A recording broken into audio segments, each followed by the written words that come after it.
What is the sound of asparagus? Not the sound it makes when you chop it or cook it or harvest it or eat it, but what sound captures its essence? Maybe something earthy and pungent, something woody or reedy, something rounded and warm. Words fail us when we try to describe a complex sensory phenomenon, as anybody who's read a lot of restaurant reviews knows. So I thought, why not bypass words completely and use one sense to describe another sense? Use music to describe food. To put it in musical terms, I wanted to score a meal. Composers have been associating music with other art forms for millennia, in rituals and ceremonies, in dance and theater, and more recently in film and video games. I've actually been composing music for video games for over 18 years, since 1996. So I've spent a lot of time thinking about how music can be linked to other media. It's an act of interpretation. It's a creative act. One of the exercises that we give to aspiring film composers at Berklee College of Music, where I teach, is to present them with a short film clip and ask them to spin it different ways using music, to make it happy or sad, anxious, wistful, nostalgic, ominous. That's the power of music that I wanted to apply to the dining room.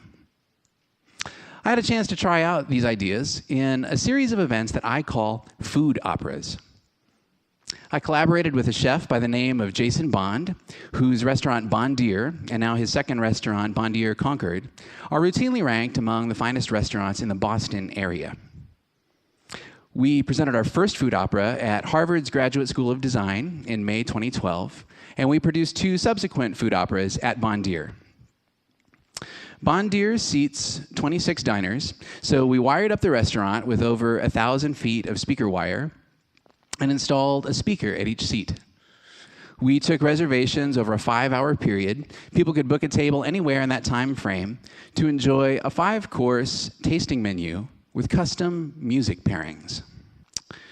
I knew that I was going to face some unique challenges in creating a soundtrack for a meal. It's not as though when a table is seated, I can just press play on the CD player and let the soundtrack unfold. There are complex issues of synchronization to solve. I didn't know how long somebody would take to finish a course or when the next course would arrive. And I didn't want to be walking around the restaurant with little cue cards saying, "Take your next bite now. Could you pick up the pace a little bit?" Running behind the music. We made things more challenging for ourselves by giving diners a choice of dishes for each course. And each dish would require a separate piece of musical accompaniment. And perhaps most important, I wanted to support the traditional social institution of communal dining. I didn't want to sequester people with headphones. I didn't want to tell them, "Shut up and eat." I wanted people to feel free to come with friends and to have a conversation during the meal, to share their experiences with each other. To address these challenges, I drew from my experience in video game music. Some people may think of video game music in nostalgic terms, remembering the bright, buzzy, synthesized 8-bit sounds of early game consoles. But already from the 1990s, computers have been fast enough to play back relatively high-quality digital audio and mix it in real time, which means that any recorded sound is fair game for use in a game. Back in 2000, I composed the soundtrack to a role-playing game called Arcanum. I scored the music for string quartet, inspired by the modes and contours of Renaissance polyphony. We booked a studio in Seattle and recorded the music with 4 musicians who are also members of the Seattle Symphony. So for me, video game music is not about a certain instrumentation.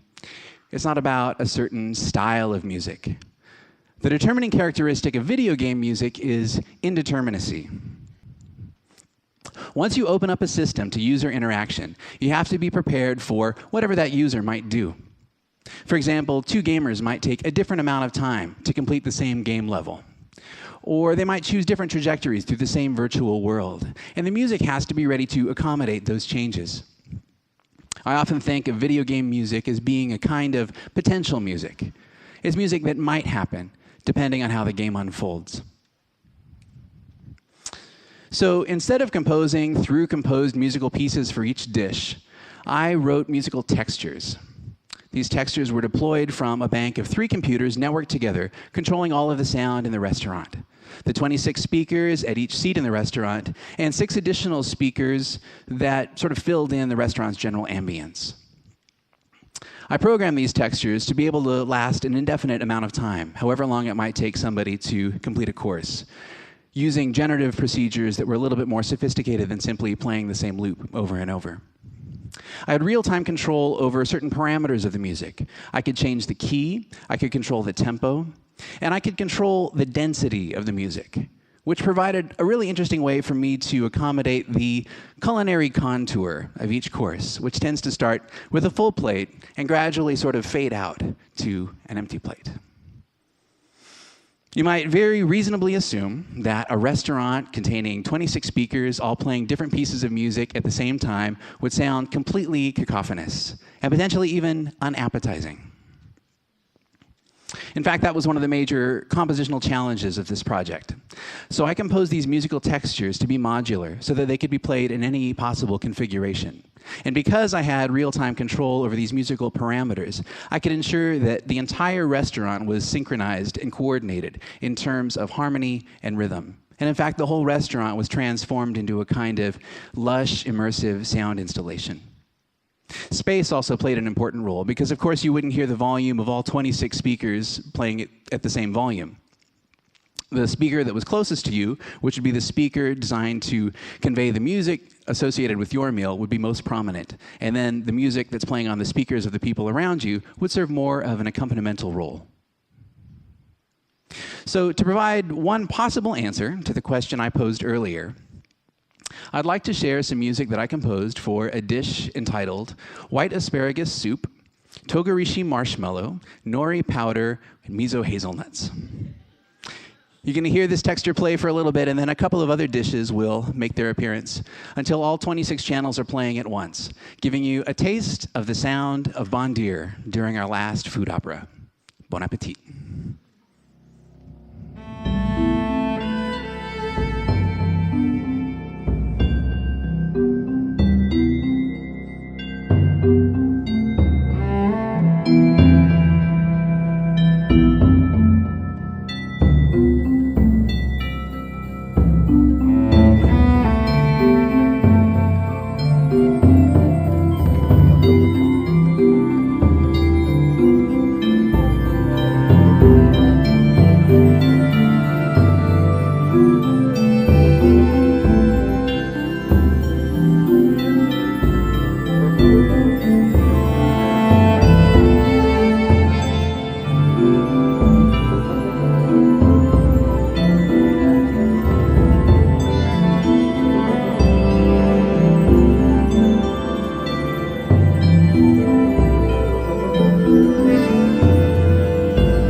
This is just the beginning. While working on these food operas, I came to feel that we were establishing a whole new genre for audio gustatory expression, something that had never been possible before due to the technological requirements, and something with tremendous expressive and communicative potential. At our first food opera, we focused on the phenomenological links between the senses, how wind chimes might evoke the texture of foam, or how a bassoon line might reinforce a caramelized flavor, or how a slowly undulating marimba ostinato might be paired with a creamy soup. But I realized there are so many more stories to tell. So for our second food opera, we use this new genre to tell the story of sustainable food practices and local farming, topics about which Chef Jason Bond is particularly passionate. I visited the farms that provide some of the ingredients to bond deer. Sparrowlark Farms in Maine, Redfire Farms in western Massachusetts, Pete and Jen's Backyard Birds in Concord. I collected field recordings of the sounds of these farms and conducted interviews with the farmers, allowing them to tell in their own words some of the struggles that they face and the passions that they share. I incorporated these recordings alongside the purely musical elements from our first food opera and presented them to diners during the meal, allowing them to gain a deeper understanding of the care and commitment that goes into preparing their food. And it doesn't stop with dinner. The techniques that I appropriated from the world of video games can be applied to any of the unpredictable, indeterminate, emergent events of daily life.